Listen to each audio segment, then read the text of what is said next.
আচ্ছা, একটা বাড়ি বানাতে কি লাগে? ইট, বালি, সিমেন্ট, তাই না? ইংরেজি বাক্যও কিন্তু ঠিক ওরকমই। অনেকগুলো আলাদা আলাদা শব্দ জুড়ে তবেই একটা পুরো বাক্য তৈরি হয়। আর এই শব্দগুলোই হলো ইংরেজি ভাষার আসল বিল্ডিং ব্লকস। কিন্তু ভাবার বিষয় হল একটা বাক্যে যে এতগুলো শব্দ থাকে তাদের সবার কাজ কি একই? না, একদমই না। ব্যাপারটা অনেকটা একটা ক্রিকেট টিমের মতো। টিমে তো সবাই থাকে, কিন্তু সবার কাজ তো এক না। কেউ ব্যাট করে, কেউ বোল করে, কেউ আবার কিপিং। ঠিক সেভাবেই একটা বাক্যের প্রত্যেকটা শব্দেরও কিন্তু একটা নির্দিষ্ট কাজ বা ভূমিকা আছে। আর এই যে শব্দের আলাদা আলাদা কাজ, এই কাজের ওপর ভিত্তি করে ওদেরকে যে কয়েকটা ভাগে ভাগ করা হয়, গ্রামারের ভাষায় তাকেই বলে পার্টস অফ স্পিচ।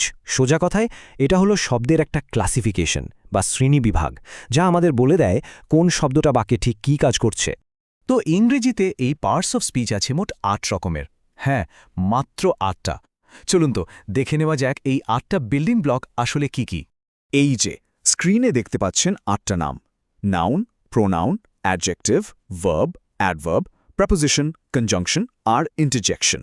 নামগুলো প্রথমবার শুনলে একটু কঠিন লাগতেই পারে, তাই না? কিন্তু একদম ঘাবড়ানোর কিছু নেই। এদের কাজগুলো কিন্তু খুবই সহজ আর মজার। চলুন এক এক করে সবার সাথে পরিচয় পর্বটা সেরে ফেলি। তো সবার আগে কথা বলা যাক সেই সব শব্দদের নিয়ে যারা কোনো কিছুর পরিচয় দেয়, মানে যারা নাম বোঝায়। কারণ যে কোনো কিছুর শুরুই তো হয় নাম দিয়ে, তাই না? আমাদের লিস্টের একদম প্রথমে আছে নাউন, বাংলায় যাকে আমরা বলি বিশেষ্য। এর কাজটা খুবই সিম্পল, নাম বলা। আমাদের চারপাশে যা কিছু আছে, যা কিছু আমরা দেখতে পাই, ধরতে পাই বা এমনকি অনুভব করি, সব কিছুর নামই হলো নাউন। যেমন ধরুন, কোনো মানুষের নাম, কোনো জায়গার নাম, কোনো জিনিসের নাম, এমনকি কোনো গুণের নামও কিন্তু নাউন হতে পারে। স্ক্রিনের উদাহরণগুলো দেখুন, তাহলেই ব্যাপারটা জলের মতো পরিষ্কার হয়ে যাবে। যেমন রহিম ইজ এ স্টুডেন্ট, এখানে রহিম একটা মানুষের নাম। Dhaka is a big city, এখানে ঢাকা একটা জায়গার নাম। The book is on the table, এই বাক্যে বুক একটা জিনিস। আবার দেখুন, অনেস্টি ইজ এ ভার্চু, এখানে অনেস্টি বা সততা এটা তো কোনো জিনিস না, এটা একটা গুণ, কিন্তু এরও একটা নাম আছে। তাই এই সবগুলিই হল নাউন। আচ্ছা, নাউন তো আমরা বুঝলাম। এরপরেই আসে প্রোনাউন বা সর্বনাম। প্রোনাউনকে বলা যায় নাউনের একজন স্ট্যান্ড ইন বা বদলি খেলোয়াড়। এর প্রধান কাজটাই হল নাউনকে বারবার ব্যবহার করার হাত থেকে বাঁচানো। কেন ভাবুন তো একবার, যদি আমরা বলি রহিম একজন ছাত্র, রহিম খুব সৎ, কেমন বারবার রহিম রহিম শুনতে লাগছে না? একটু একঘেয়ে লাগছে। এখানে ম্যাজিকের মতো চলে আসে প্রোনাউন। আমরা দ্বিতীয়বার রহিমের বদলে যদি বলি হি, তাহলে বাক্যটা কি দাঁড়ায়? Rahim is a student, he is honest. দেখুন শুনতে কত ভালো লাগছে। এই যে হি ব্যবহার করলাম, এটাই হলো প্রোনাউন। বেশ, আমরা নাম দেওয়া শিখলাম, নামের বদলে অন্য শব্দ ব্যবহার করাও শিখলাম, কিন্তু শুধু নাম বললেই তো আর বাক্যটা ইন্টারেস্টিং হয় না, তাই না? বাক্যকে আরও একটু রঙিন, আরও একটু বিস্তারিত করতে আমাদের কিছু নতুন শব্দ লাগবে। চলুন এবার সেই ডেসক্রাইবিং ওয়ার্ড বা বর্ণনামূলক শব্দগুলোর সাথে পরিচিত হওয়া যাক। ধরুন, একটা নাউনকে যদি আমরা প্রশ্ন করি কেমন, তাহলে যে উত্তরটা পাব সেটাই হলো আমাদের পরের পার্ট অফ স্পিচ। আর এই কেমন প্রশ্নের উত্তর যে দেয় তার নাম হলো অ্যাডজেক্টিভ, বাংলায় আমরা বলি বিশেষণ।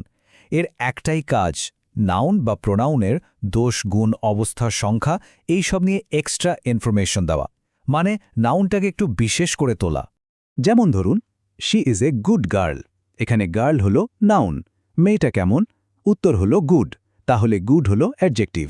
আরেকটা উদাহরণ দেখুন, this is a big house, বাড়িটা কেমন? বিগ বা বড়, তাই বিগ শব্দটাও একটা অ্যাডজেক্টিভ। তো নাউন কেমন তা তো অ্যাডজেক্টিভ বলে দিল, কিন্তু বাক্যে তো কাজও থাকে, তাই না? যাকে আমরা ভার্ব বলি। তো সেই কাজটা কেমনভাবে হচ্ছে, এই প্রশ্নটার উত্তর কে দেবে?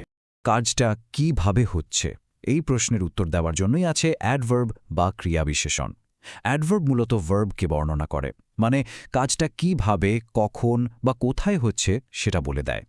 আর একটা ছোট্ট টিপস দিয়ে রাখি, অনেক অ্যাডভার্বের শেষে লি থাকে, যদিও সব ক্ষেত্রে না, কিন্তু এটা একটা ভালো চেনার উপায়। যেমন হি রানস ফাস্ট, সে দৌড়ায়, কিন্তু কিভাবে দৌড়ায়? ফাস্ট বা দ্রুত। এই ফাস্ট হলো অ্যাডভার্ব। আরেকটা উদাহরণ, শি রিড স্লোলি, সে পড়ে, কেমনভাবে পড়ে? স্লোলি বা ধীরে ধীরে। তাহলে এখানে স্লোলি হলো অ্যাডভার্ব। আমরা এতক্ষণ নাম আর বর্ণনা নিয়ে কথা বললাম, কিন্তু কোনো বাক্য কি কাজ বা অ্যাকশন ছাড়া সম্পূর্ণ হয়? একদমই না। তো চলুন এবার সেই সব শব্দ নিয়ে কথা বলি যারা বাক্যে অ্যাকশন নিয়ে আসে এবং অন্য শব্দদের মধ্যে একটা সম্পর্কও তৈরি করে দেয়। বাক্যের সবচেয়ে গুরুত্বপূর্ণ অংশ কোনটি জানেন? সেটা হলো ভার্ব বা ক্রিয়া। ভার্বকে বলা হয় একটা বাক্যের হার্ট বা ইঞ্জিন। ভার্ব ছাড়া কোনো বাক্য চলতেই পারে না, ওটা অসম্পূর্ণ থেকে যাবে। ভার্ব মানে হলো যে কোনো কাজ, কিছু করা, হওয়া বা থাকা, এই সব কিছুই ভার্বের মধ্যে পড়ে। যেমন আই রিড এ বুক, আমি বই পড়ি। এখানে রিড বা পড়াটা একটা কাজ। হি প্লেজ ফুটবল, সে ফুটবল খেলে। এখানে প্লেজ বা খেলাটাও একটা কাজ। সোজা কথায় যেটা অ্যাকশন সেটাই ভার্ব। এরপর আছে প্রেপোজিশন। একে আমরা বলতে পারি বাক্যের জিপিএস। এর কাজটা কি? এর কাজ হলো একটা নাউন বা প্রোনাউনের অবস্থান, সময় বা দিক বলে দেওয়া। মানে একটা জিনিসের সাথে আরেকটা জিনিসের সম্পর্কটা কি সেটা পরিষ্কার করে দেয়। যেমন ধরুন, বইটা টেবিলের ওপরে নাকি নিচে নাকি পাশে। এই যে ওপরে, নিচে, পাশে, এগুলোই হলো প্রেপোজিশন। আমাদের বাড়ি তৈরির প্রায় সব সরঞ্জামই তো জোগাড় হয়ে গেল। এখন শুধু দুটো জিনিস বাকি।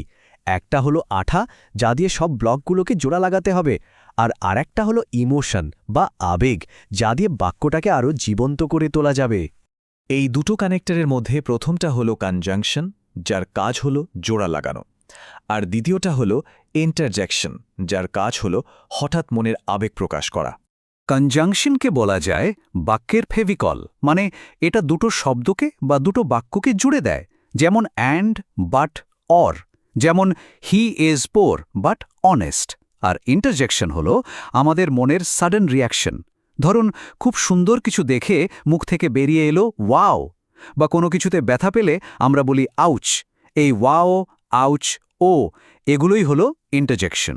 তো এই ছিল আমাদের ৮ রকম পার্টস অফ স্পিচ, আমাদের ইংরেজি ভাষার ৮টা সুপার হিরো।